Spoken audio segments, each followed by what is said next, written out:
3 more games before our suffering is over. It's Briggs and Braggs here on CHGO Bears After Dark. We're talking Bears and Lions. Let's go.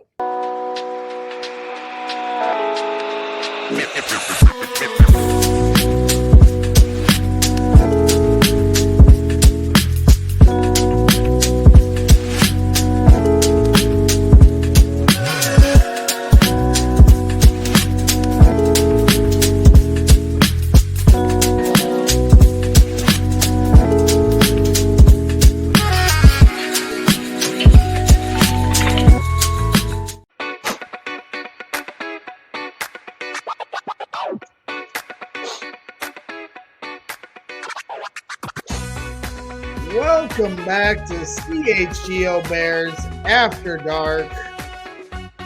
3 games to go on this regular season that started with so much optimism and is ending with pain and misery.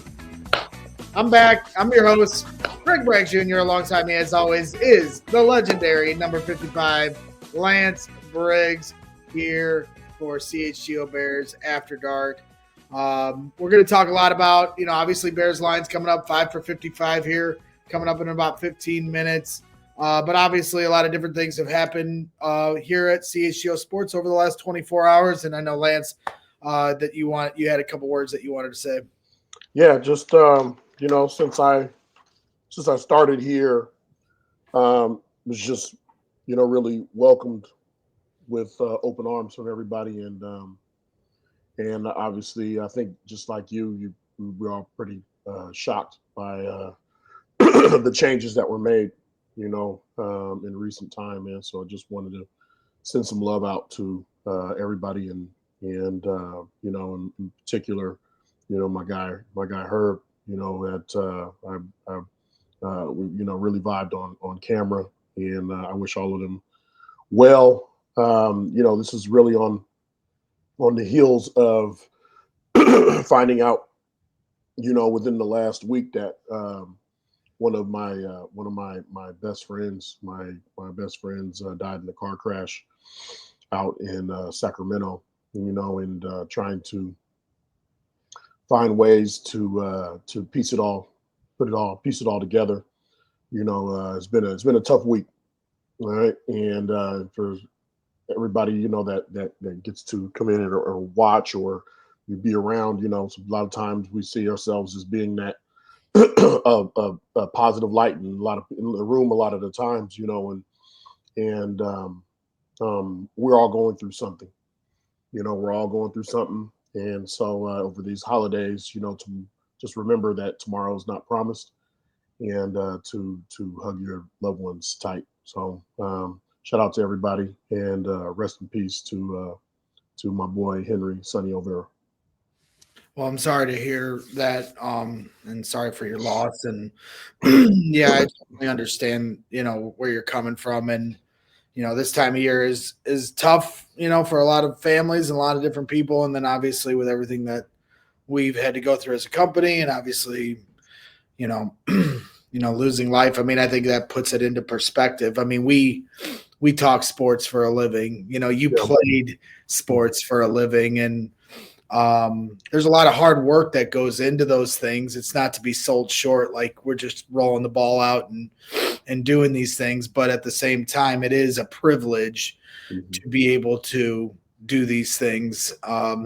So I think when you put all that into perspective and understand, like, hey, if you can look on the other side of the tracks and understand, there's always somebody out there that's going through something tougher than what you feel like you are, like sometimes acknowledging those things, is always, good practice. So, good words to start the show, Lance. It's been fun to get to know you over this year, and working alongside you for me obviously is a big thrill.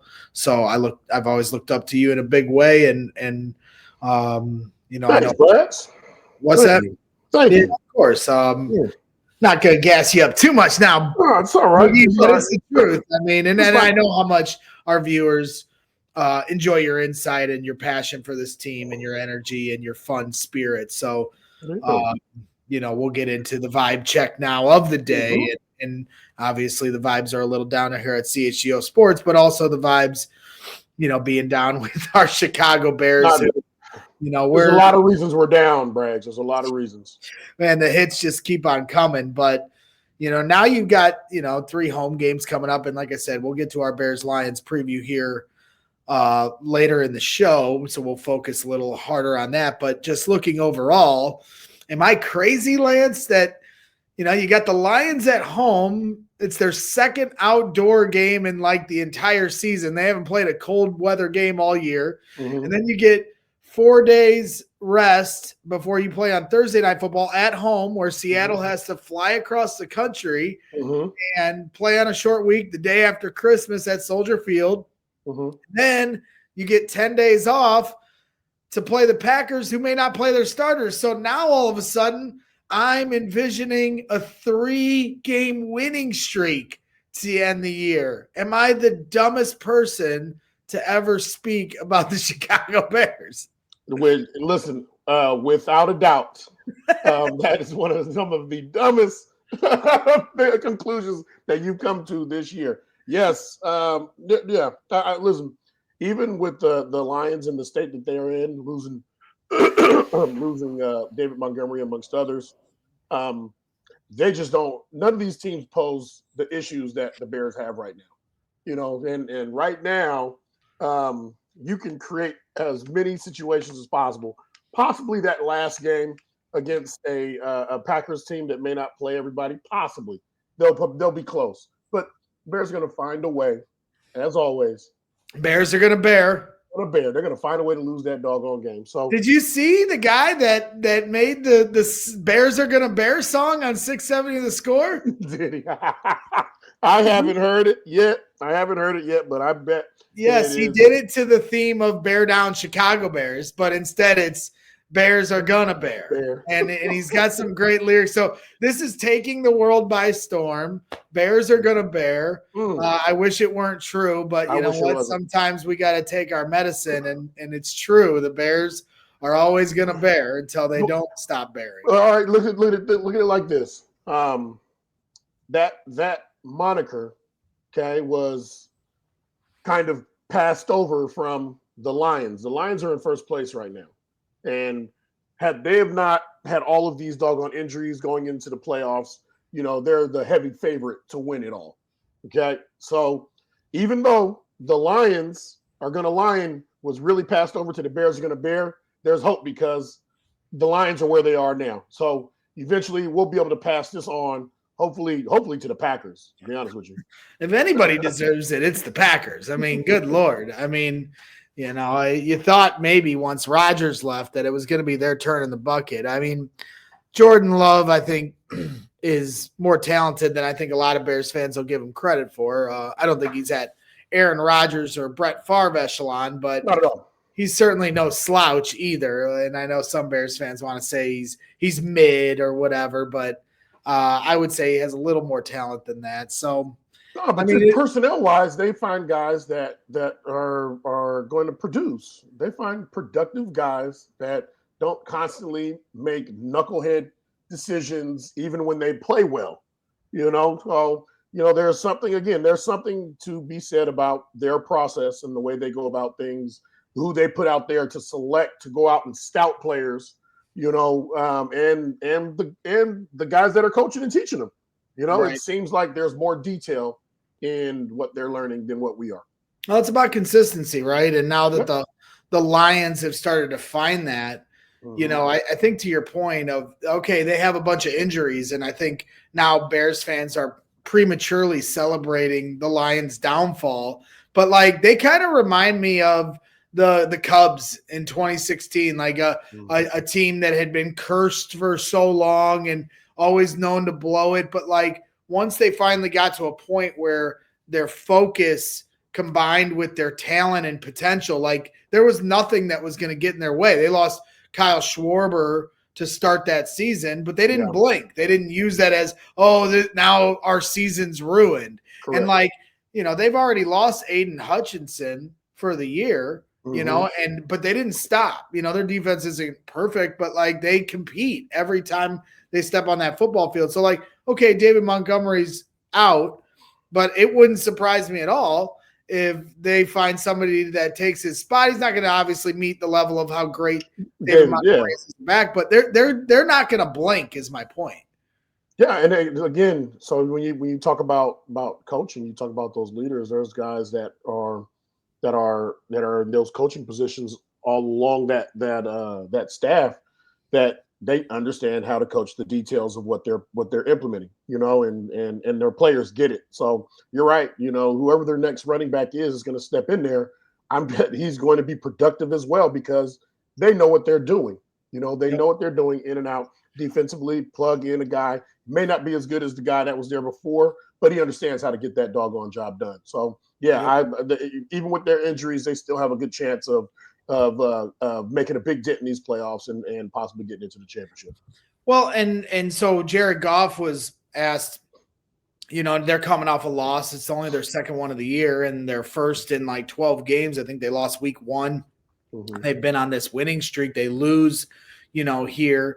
And so they asked Jared Goff, like, how are you going to bounce back? And he said, well, I believe in our head coach because it's not about what he says now. He said it's about what he was saying when we were a 1-13 team that first year.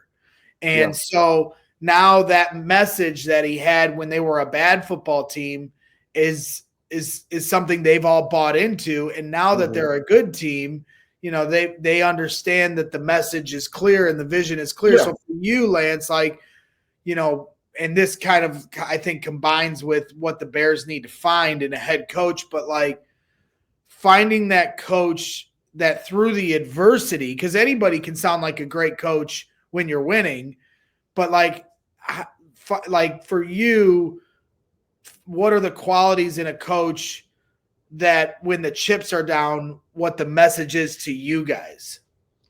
I've always, I think it's important for a coach to be able to have all the answers for my questions. I coaches that don't have answers to my questions, I have some issue with. Because if you don't have an answer for these questions, then why are you there? So it really kind of starts there. It also starts with, there being a real belief in what you have when that coach steps in and he says, hey, listen, it's like, I know I'm your new coach. It's like, but listen, the way I see it is I see you as a weak side linebacker. I see Brian as the middle, Hunter as the strong side linebacker. And these are the positions for this defense that we need to be successful. And I need you to play at a high level. It's like you're playing the position that Derek Brooks played, just to let you know what kind of standard there is for the position that you're in, and go across the board on positions and the guys that are there and what our standard is going to be. And this is how we're going to play football. It's about what we do, not about what they do. Because to get on this championship run, this is what we need. It's about selling the buy-in, what you want of us or you expect out of us, and along our way to lead to the championship. And staying steadfast on that, no matter what happens. And so, like, that's the thing that I think is like hard for fans because you hear time and again the players that are currently in the Bears locker room. You hear Jared Goff talk about Dan Campbell. You hear different players yourself talk about that leader of men, and fans hear that and look at that as a label of a buzzword that the ownership has tried to sell us on coaches that didn't work. But like for you guys, a leader of men is something that you guys value with your coaches because in the locker rooms that you've been in that were successful, that's who they were. So like for us as fans, like we don't want to hear this. I don't want a leader of men. I just want a good coach. But there is value. Yeah. Like it's not just a buzzword. You actually have to find a real leader of men, but it's like that exact science of trying to figure out what defines that for us as fans, I think at times can be confusing. Well, over the years, you had let's look at the '85 Bears. Okay, obviously, Mike Ditka was a leader of men, but he also knew what the hell he was talking about too. He had a defensive coordinator, and Buddy Ryan. Buddy clearly, you see him, you see his sons, that he can lead men, but he was an architect. He knew what the hell he was talking about, guys. The guys that were in that room, they believed in what he was putting out there. He was like, listen, this is what we're going to run. We're going to run a bear front. Guys, that's still one of the variations of defenses that people run today. It's a legit front that you want to put out there depending on the situations.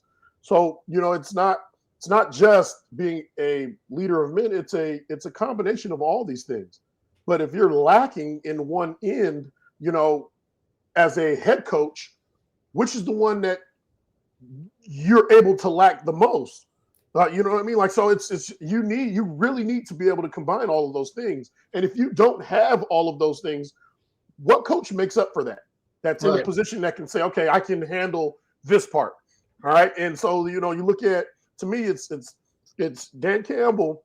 He instills the sheer essence of who we are going to be as a Detroit Lion. Okay. Now, all of you guys are going to coach. All you guys, I'm sure, whether you're analytical, whether you're leader, you're old school, whatever it is, this is the way that we're going to approach all of that. So analytically, we can run your X's and O's, no matter what we're going to do, but we're going to do it in a tough fashion. We're going to do everything in a tough fashion because this is a tough sport. And if you take away any of that toughness, you say, okay, because of the rules say that you can't have double days. Okay, that's fine. You can't have double days. Okay, and you can only hit until this part of the year, but in this sport, you hit every week. You're going to go into that game and all you're going to do is you're going to hit. All right. And then you're saying, okay, don't worry. As a coach, you're like, oh, don't worry. We're not going to put on gear this week. It's just going to be helmets and we're going to be tagging off. Okay. Now, in a physical game come Sunday, how the hell is it that I'm going to be prepared? Yep. How can I really be prepared if I'm letting guys wade back or take the day off from hitting or take this off? I'm not getting better that way. Yeah.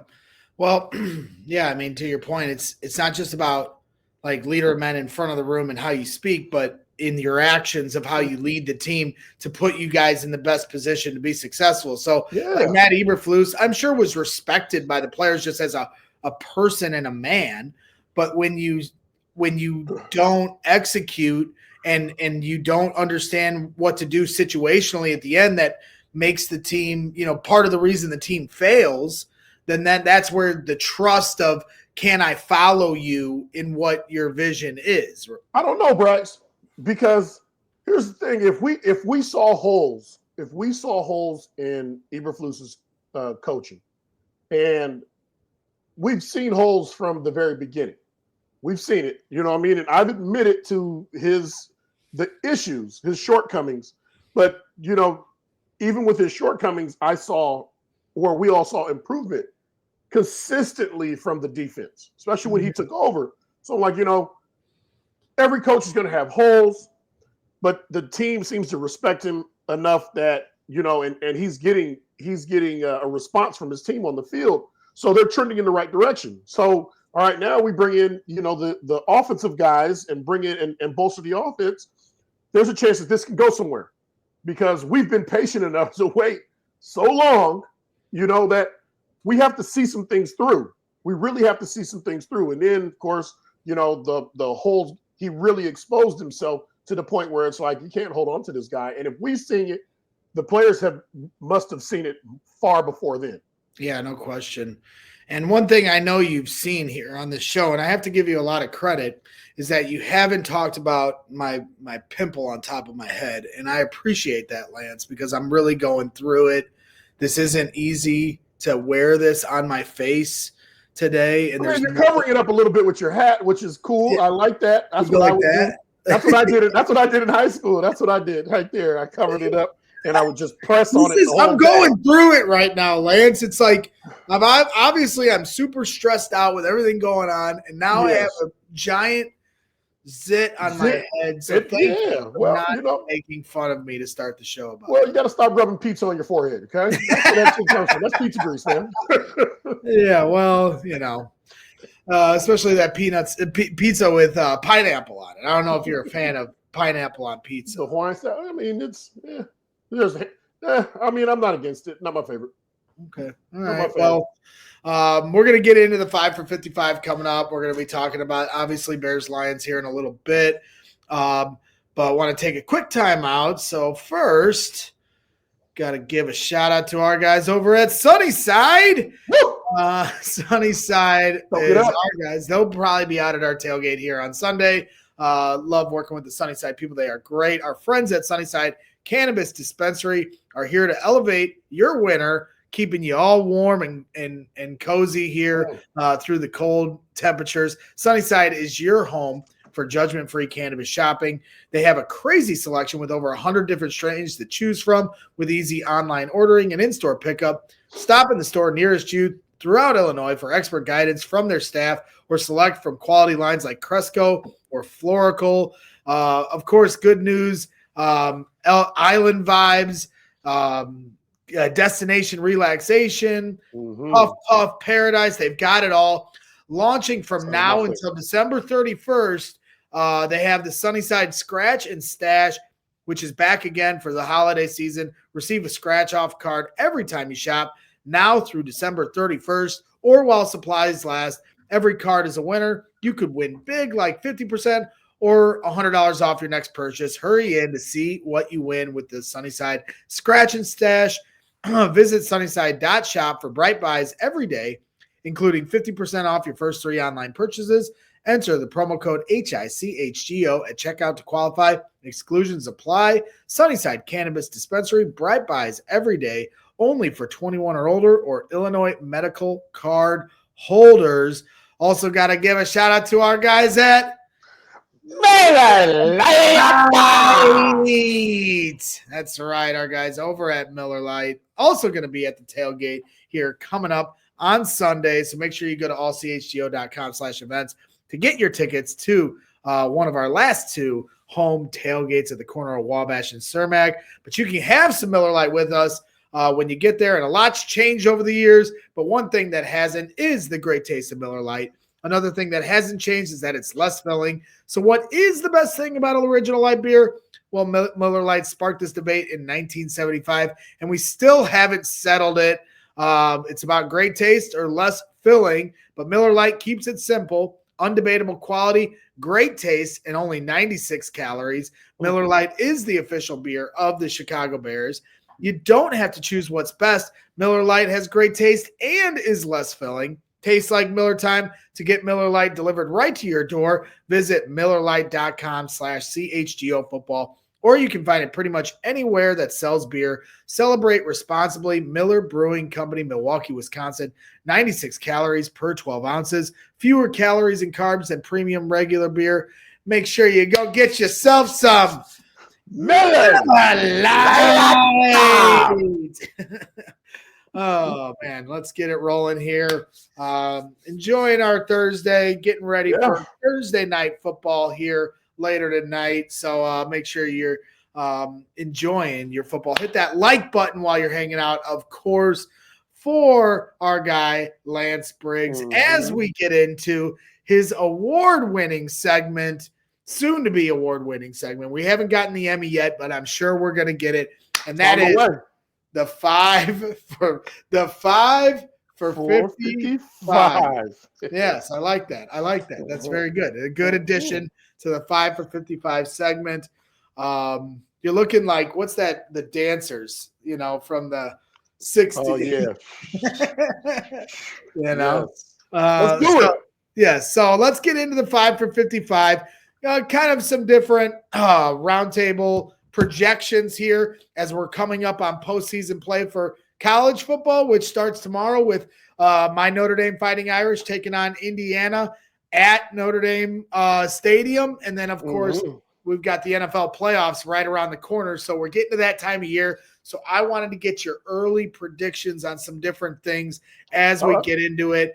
So we're going to do best team in the NFC North. We're going to start small and work our way to the bigger goals and the bigger predictions. But the best team in the NFC North, Lions have taken a lot of injury hits, as we talked about in our first segment. And then, of course, the Green Bay Packers doing what they do. And then Minnesota Vikings, looking to, maybe be the number one seed in the NFC. So a lot at stake. 55 seconds. The floor is yours. Okay, listen, I'll tell you this. When it comes to the NFC North, the Lions have taken a lot of injuries. However, what they have also shown is that they know what the hell they're doing. They know how to coach it. They know how to bring a guy in, and that guy, they're able to put him right into the frame, teach him what he needs to know. And not that I'm saying that they lost anything from their injury, but they do pick up where they left off. So I see the Lions maintaining that until they prove that they can't handle that number one position. I see the Lions still holding there with the Vikings close behind with an opportunity. If they're opportunists, they're going to make the most of it. This is Sam Darnold's. This is his Cinderella season, where he's really the comeback player. He might be the comeback player of the year in the NFL. No question about it. And it's certainly not the Bears that are the best team in the North, unfortunately. Let me ask you this before we get to the next subject. When you looked at Brian Flores' defense, Brian Baldinger, I thought, had a great comp to the way Minnesota's defense is under Brian Flores, their defensive coordinator. He called it positionless football. It's almost like the Golden State Warriors, where they have guys doing so many different things that, and have them playing in so many different spots on the field that it's hard to identify what each person is doing. When you see what Minnesota does on defense, like for you, who, is obviously somebody that was a staple of the Cover 2 foundation here in Chicago, how much would you have liked to play in a defense like that kind of has you in all these different spots and try to utilize you in different ways? I don't know. It's any successful defense or defense coordinator, that runs it. It's very detailed in what they do. I know would have had a lot of fun in, the Dick LeBeau defenses, in Pittsburgh. That's a 3-4 defense, but the way that it was run, you really plugged and play. It was plug and play. The next guy was up. You saw Greg Lloyd and Kevin Green, and then you see the next guys, Troy Polamalu and his group come through. So it's, and it just really depends on the defensive coordinator and the success that the continuity of the success through that defense. Yeah, well, I mean, they're certainly playing with their hair on fire, and they got a lot of different playmakers on that defense. Yeah. Obviously, one of the big guys being Harrison Smith, former safety at Notre Dame, and Notre Dame takes on IU. So that gets us into a couple college football playoff questions here in the 5 for 55. You see the bracket here, IU and Notre Dame here at the top right of your bracket. Winner takes on Georgia. And then you got SMU and Penn State. Winner takes on Boise State. Clemson and Texas. Winner will take on Arizona State. And then, of course, Texas and Ohio State. Winner takes on the vaunted Oregon Ducks. So 5 for 55. Yeah. I'm going to ask you, we'll start out, who is your favorite in that bracket? 55 seconds. Fire away. It's hard to overlook the Oregon Ducks right now. The way that they've allowed you to follow Dan Lanning, he's been a hell of a motivator for this group, and then you have Phil Knight that has said, I'm going to give endless money to recruiting, and they have a team now that is really poised. They went out and they took the Big Ten in year one, and they are the number one team, which is well earned. I see them, why not, being the favorite. Yeah, it's interesting to see them come into the Big Ten. There's just, in basketball and football, the Big Ten has always had a certain way of style of play. But now you have somebody like Oregon. And you know what's funny is you called it Oregon, and I also say Oregon. So I respect that about you, especially as somebody that's born and raised in San Francisco. For you to also say Oregon feels like I'm justified in saying Braggs, listen to me. I cannot believe you just said I was born and raised in San Francisco. No, did I say San Francisco? I meant Sacramento. San Francisco. Okay, listen, I'm from the 916, and anybody that knows me and would allow me, if I allowed you to say I'm from San Francisco, all right, come on. I meant Sacramento. Okay, there we go. Say San Francisco, born and raised in Sacramento. Yes. Long story short, the West Coast, and you call it Oregon. So I'm going to continue to call it Oregon because I've had a lot of people shaming me for saying Oregon, if I don't say Oregon. But just back to the original point, I just think the high octane style of play that they've played with for so long now, the fast paced offense that they do, is just completely opposite of what the Big Ten normally is. And so Michigan, Ohio State, Iowa, all these other teams, they better get their wits about them or they're going to be watching the Ducks dominate that conference for quite some time. So I think that's a fair favorite. Obviously, they're the front runners. Yeah, but Ducks fly together. Your perspective on that. So now let's get into who you think can be the dark horse in this bracket. So again, we'll take a look at it one more time. But the national championship dark horse, who do you think has a realistic shot to win, but somebody that nobody's really picking? Oh, shoot. That nobody's really picking to win? Because I think people are picking Texas. I think Texas started the year at number one. And, being in a tough, probably the toughest football conference, they found they ran into a few snags called Georgia Bulldogs. but I think that they're certainly one of those dark horses. I think here's another one that you probably would like that probably only people from the Midwest will say is Notre Dame.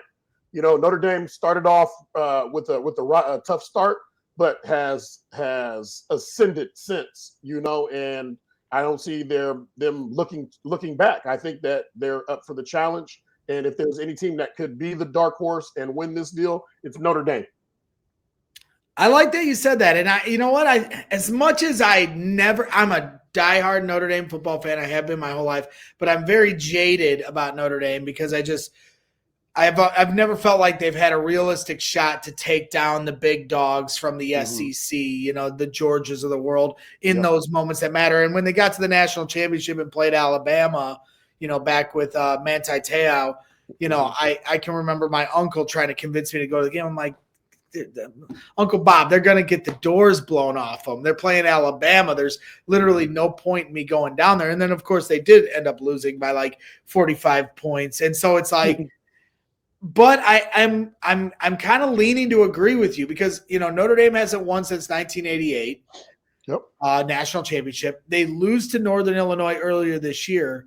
But of all the teams that you would identify as somebody that is an underdog, like they're the one team, like IU obviously would be the Cinderella story. They would be they'd be like Butler winning the national championship in basketball. Right. Like it'd be an insane story, but I don't know if that's actually realistic. Now, if you look at Notre Dame and the players they have on their team from just a recruitment standpoint, like they have the pedigree of talent in the trenches to get it done. But their problem is like it's all about like the pressure for them. Like they seem to fold. They fold, in some of the bigger moments. So we'll see. But I like that answer. Indiana, if a bunch of the underdogs advance, and Indiana advances, then there's a scenario where I'm like, okay, Indiana could possibly win this because these all the bigs. Somehow, they were knocked off, but if you don't get that, you see Arizona State advancing.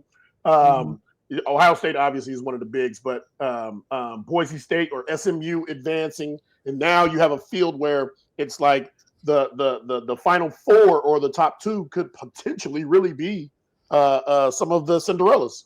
Right. So maybe when you look at this, from the point of view you're trying to say, like SMU and Boise State, if they square off in the second round, and the winner takes on the winner of Georgia Notre Dame. Then you get a Notre Dame upset over Georgia. Now all of a sudden you might have SMU or Boise State potentially in a national championship game. So like the domino effect of this playoff now, instead of the way they used to do it, might lead you to have a team that you weren't expecting in that national championship game. You only have to play better than the other team on one day. Right. So it'll be interesting to see. All right, well, let's turn our attention then as we're going through the 5 for 55 to the NFL. You know, we're talking about postseason play. Postseason play is right around the corner for the NFL. Certainly excited to watch some playoff football, even if, of course, our beloved Bears aren't a part of it. So who is your Super Bowl favorite at this point? The Chiefs are always the easy answer, but, man, do they seem to sneak out of every single win. You got a lot of different teams at your disposal to pick from, but who would you say is the favorite to win the Super Bowl this season? That's an interesting disclaimer you give there. They sneak out of every win and only have one loss. You know, listen, it's always, the sequel is always harder than the original. You know, I mean, when you Rocky IV has got to be harder than Rocky I. You know, so because everybody's gunning for you, they know you're the champ. So yeah, it's squeaking away also means you're finding a way. However, you do have the Buffalo Bills who are hot right now. It's not about the hot right now. It's about the who hot when you need them. Buffalo Bills definitely seem like a team that might be in there. Steelers are, you know, midway, but who knows? They get George Pickens back. There will be a force in the playoffs. Tough to say. I'm going to go with Buffalo because I'm kind of a Buffalo fan. It's going to be tough for the Lions as well. On the NFC side, which I think is going to be, I think the NFC side alone is a whole nother 5 for 55. Yeah, it's certainly going to be interesting there. So, you know, I'm rooting for the Bills. Every time I see a Bills fan on the street, I make a point to stop them and tell them I am rooting for you. Because like I think as a fan base, just understanding the hardships we go through here in Chicago, like I'm rooting for Buffalo fans. They deserve. You don't do that with Detroit fans? No, I don't. I don't. Really? Care. No, I don't. No. I like their style of play. I will admit, I'm a big Dan Campbell guy, but I can't. It's not enough for me to stop a Lions fan and tell them I'm rooting for them. I am preying on their downfall. Have you ever felt sorry for a Lions fan? No. But I do. The Bills fans, I do feel for. Like, you know, what did they go to 4 straight Super Bowls in the 90s, or was it 3? 3 straight. Yeah, 3 straight Super Bowls, and they lost every one. You know how miserable that must have been to go through, like the ups and downs of those kind of emotions. And then now you have Josh Allen, who's been one of the best quarterbacks in football for years, but he's in a conference with Patrick Mahomes. And every time they have one of these, you know, historic, you know, game of the century shootouts, it seems like one a year they have. He's always on the wrong end of it, and it's never Josh Allen's fault. It's just because Patrick Mahomes had the ball last. So, like, I feel for the Bills and their fan base because I just feel like if not for a few certain things, they'd have a few more Super Bowls under their sleeve here. Listen, and I've watched these games, and yes, there were shootouts, but it was a lot of undisciplined defensive play. A lot of undisciplined play for guys that are playing at the highest level. Okay. And I'm talking about the Leslie Frazier defensive coordinator years. And it's just, it baffles me on some of these plays where I'm like, man, why are you allowing their top players, you know, Travis Kelce, to be run wide open and unabated and no reroutes, no nothing, nobody cheating toward him?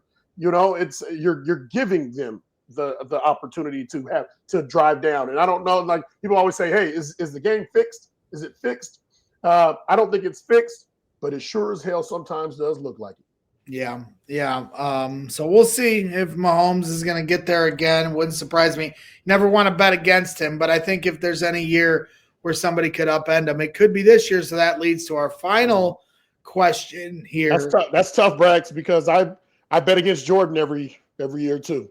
Well, that was a mistake. That was Well, definitely duh. But I did. I was like, you know what? I'm going against them. I'm going for the underdog. I was an underdog guy growing up, so I was like, I'm going for the Jazz, and I was like, damn, that's where you really appreciate the greatness of the player, You're So damn I'm like, right. dang, I've You're lost damn right. every time. Michael Jeffrey Jordan never let me down in my young childhood days, and I'm always grateful for those days as a Chicago sports fan. So, as we said, we picked our national championship dark horse. Sounds like Notre Dame. We came to that conclusion. So then who is your Super Bowl dark horse? Somebody that has a realistic shot to win the Super Bowl, but maybe not the popular pick to take.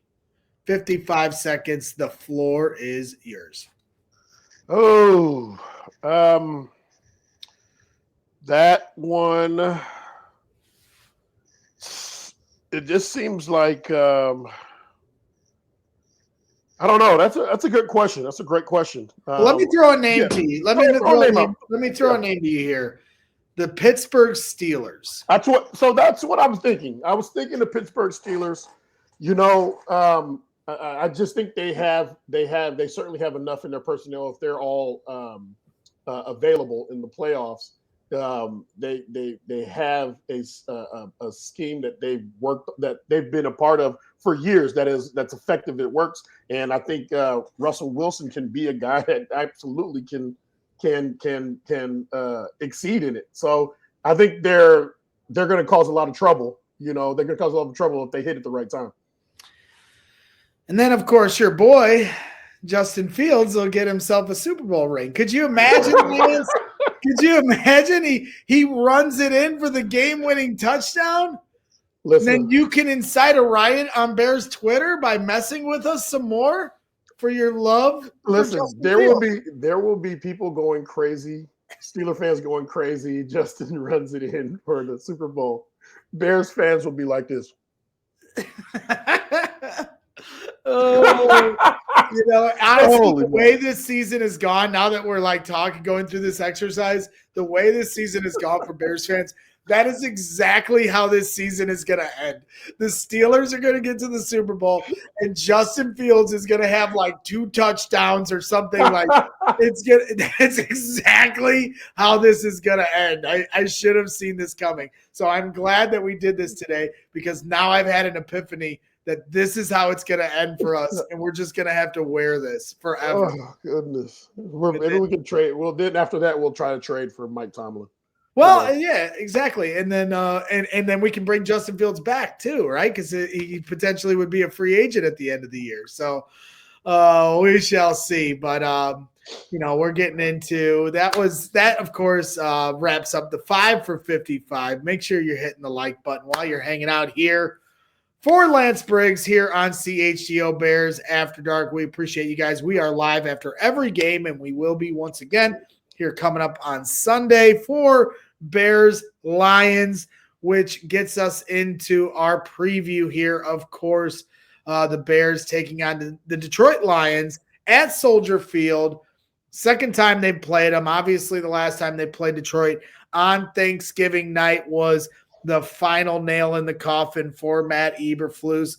Caleb Williams didn't have much to show for in the first half, like most of the season, but then in the second half, caught fire, had some great touchdown passes to DJ Moore and Keenan Allen, and really showed some fight up until that final play where they weren't able to get, a playoff and call a timeout and try to, get in a position to win that game, which ultimately cost Matt Eberflus his job. But now you go to Chicago. The Lions this is only their second outdoor game of the year. Like every game they've played all year is in a dome. And you have an opportunity here where it's going to be pretty cold on Sunday, as it is this time of year here in Chicago. Detroit might not necessarily would prefer those kind of conditions. So I don't know if bear weather football is going to help here or play a factor, but ultimately, over the last 3 times the Bears and Lions have played each other, Lance, the Bears have given the Lions a run for their money in each of those games and beaten them one of those 3 times, and arguably could have won all 3 of those games. So I'm doing a lot of fan math here to try to set you up to ask you, Do the Bears have any chance here on Sunday to end this miserable 8-game losing streak? All right, Braggs, listen, is it cold in Detroit?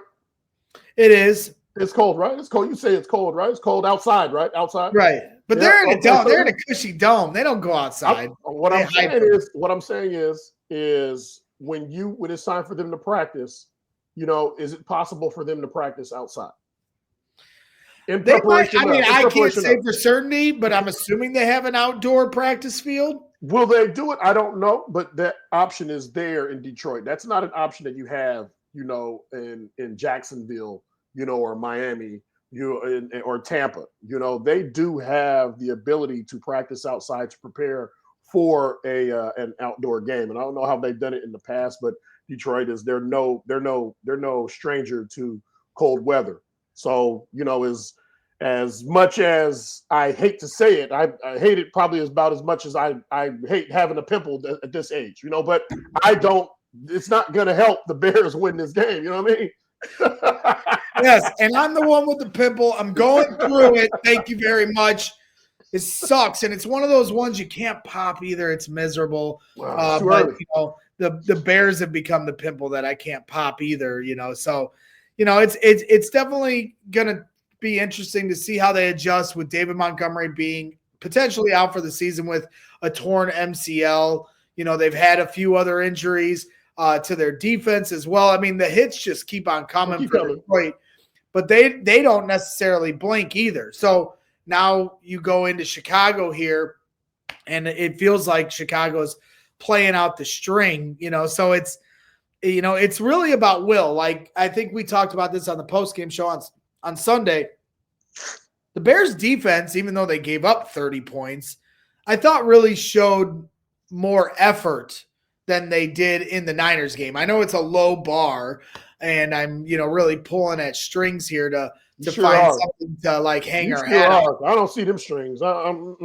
Nope. You don't see it because I felt like DJ Edwards and a few other players were flying around and actually trying to play hard. Even the defensive tackle they brought in off the street, which you had been suggesting for the last month to just bring somebody in. They bring in a defensive tackle for Green Bay, and the guy had like 4 quarterback hurries and a sack. So, I felt like a few guys were showing effort last Sunday. Or whatever. I mean, listen, effort is all good and dandy. It's all good and dandy, but when you're giving up 30 points, what are you in a hurry for? Or what are we doing? A sense of urgency to what?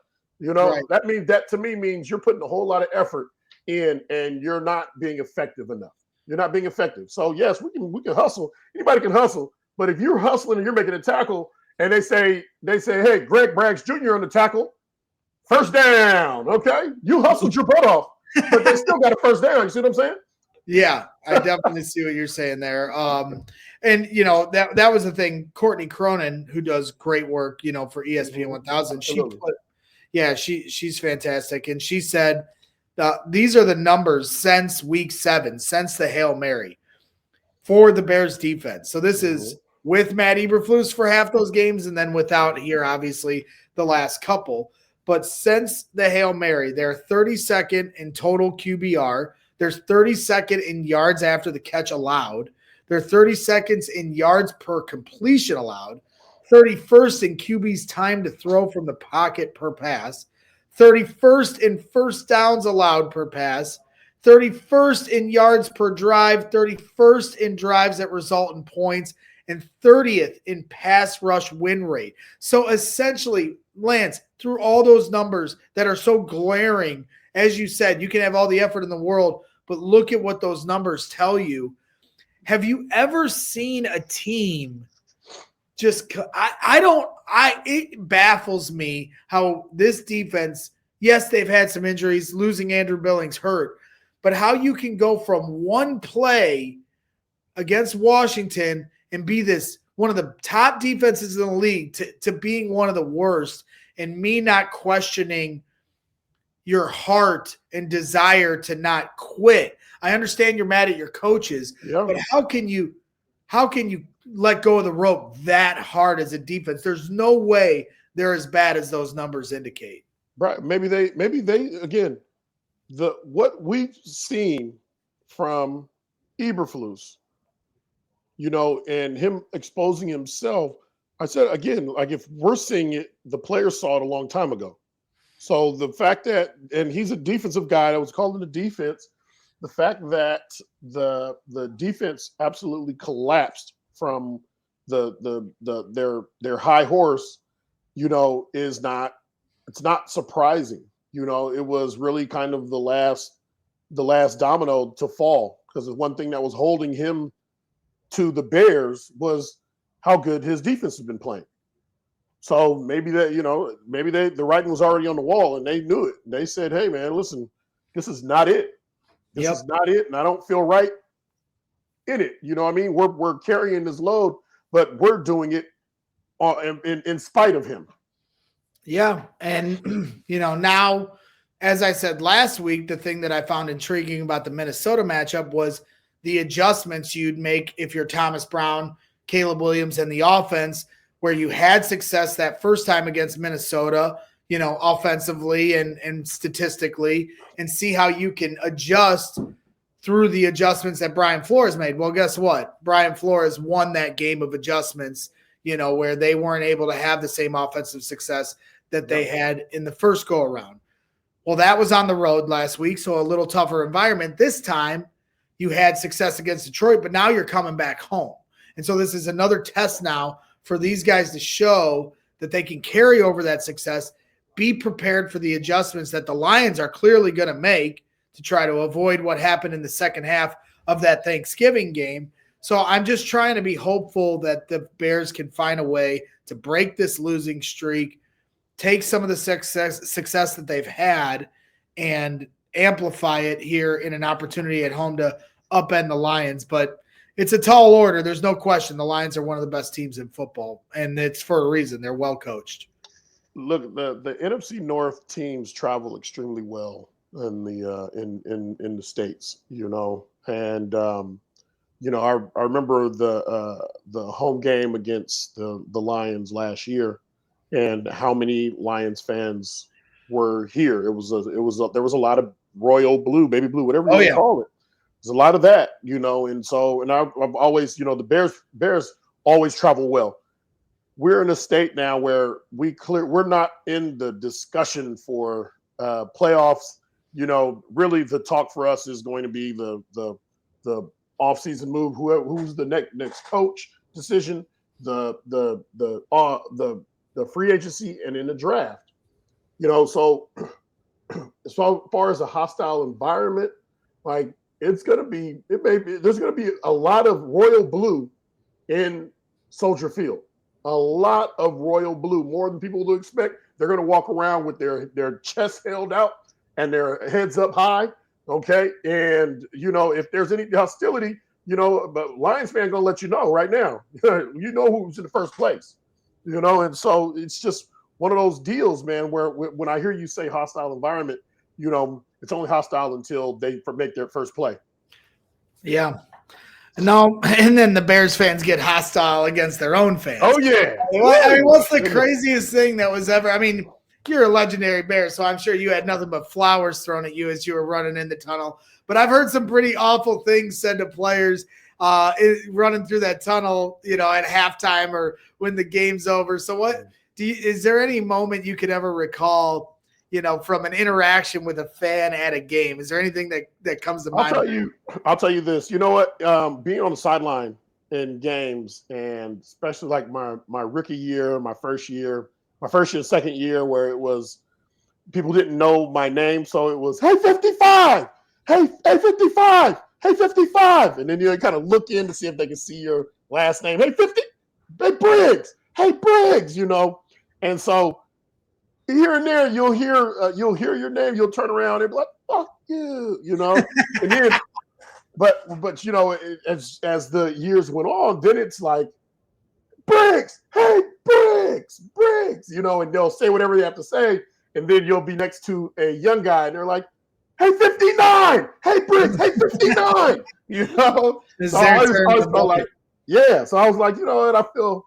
I feel like I've achieved a little bit of level where no one's just calling 55 anymore. They're calling by my last name, so you know who I am. Well, I can remember a player at camp one year, Devin Aromashadu. Yeah. He was doing autographs down the line at Bourbonnais, Okay. and all these little kids, innocent little kids, they're like, Hester, Hester, Hester, and he's like, I'm not Devin Hester, and I tell him, I go, Aromashadu, I was like, you might as well just be Devin Hester for the next 5 minutes. These kids, they don't care. They don't want to hear it until you start scoring touchdowns. Then they'll learn who you are, my friend. But I really appreciate the Bears organization for allowing certain players to get on the golf cart and roll. And I definitely benefited from playing next to 54 because there was always a ride, and we were going the opposite way. We went around, so we didn't have to go through the crowd while everybody was screaming. So we always went around, which was cool. You know what I mean? And we had our days where we signed for everybody. Trust me. I was watching you guys. I knew exactly what you were doing. And so I got smart because you guys want to try to play those games and go the back way. Yeah. And so I saw everybody would crowd up by that front side. You're right. And I'd be standing in the back waiting for you guys to come through in the golf cart. Yes. And I can remember one time I'm waiting on you guys, and Cutler and a few guys came through, and there was like me and like 3 other fans, and they're like, we got to go to film. Yes. No, we got you. You better stop. We got to listen. We can't be late. Like this is a professional. We got to be professional. Yeah. Well, I finally hunted you down. It took me years to find my angle to you. I've told it on the show here before, but you were going to do a hit for ESPN 1000 in their tent. Yeah. And as you came by, and I have pictures, so one day I'll have to get the pictures off my Facebook and we'll pull them up here on the show. But I yelled that I went to Arizona and you bought it. I never went to college. I was a bricklayer. I was a complete idiot. But I yelled that I went to Arizona, and that got your attention. And you were like, did you really? And I was like, yeah. It was a complete lie. It was a complete lie. Oh, that's how you get it done. That's how you get it done. Hell. That's how you get it. That's one of my tricks that I learned. A, figure out which way you guys are going. And then B, yell your college or your hometown, your high school. I would have got you on that. If you'd have said my hometown, I would have said, what high school did you go to? Right. Well, That's what happened with one of the players. I can't remember his name anymore, but one of the players was like from like North Carolina. And I looked up his hometown and his high school, and I yelled it. And he goes, "You're not from there." Like he was. And I was like, "Well, no, but you got your attention, didn't I?"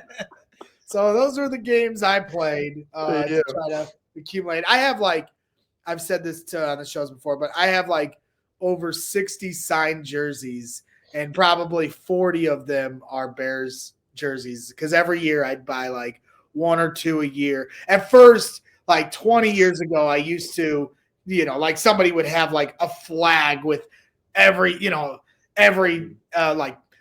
player on the roster. It didn't matter if they were practice squad or not. But then I started getting to a point where it's like, no, I want like specific, just one name on a football or one name on a jersey. So then, hey, this is what we do as fans, man. We're passionate. We love you guys, and I'll cherish those things for the rest of my life. Another thing I'm going to cherish is a gift that you gave me here in the office the other day. This comic book called The Trap. It's actually really sweet here. The detail of this thing, like I was telling Briggs, it kind of got some District 9 vibes to this. It does, right? Yeah, it's sweet, man. And so I want you to kind of tell the viewers a little bit about this and this project that I know you've been working hard on, and I'll kind of show people a little bit, give people a little tease here while you kind of explain here what The Trap is all about. Yeah, man, it's kind of like when you look at the state of our country, kind of the marginalized groups, when the entire earth becomes the marginalized group, and it takes place about I don't know, say about 1,000 years in the future, so a lot has changed. The earth's been kind of decimated. Obviously we're not alone in the universe, and so it's unique. It's a unique world that's being built a lot of resistance, fight the power, and it's kind of, I don't want to say it's a roller coaster ride, but it's a hell of an adventure, to find your way. So it's unique. We're going to start working on the next volume soon. The comic book world's a very unique world, and it's ever changing and evolving, from the traditional state that it was in. So there's, I'm sure as we move forward, there's going to be some changes, and it's not, that's just one of the comic properties that the projects that I'm working on, and I'm really excited. I really love that world. Really love being able to create, and it's a joy. Well, that's pretty cool.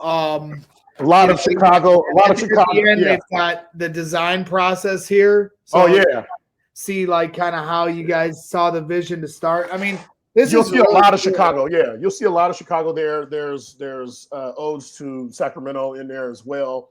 So if you're from not San Francisco, definitely not San Francisco. And I'd shame on me if I let you keep talking and not correct you on that one.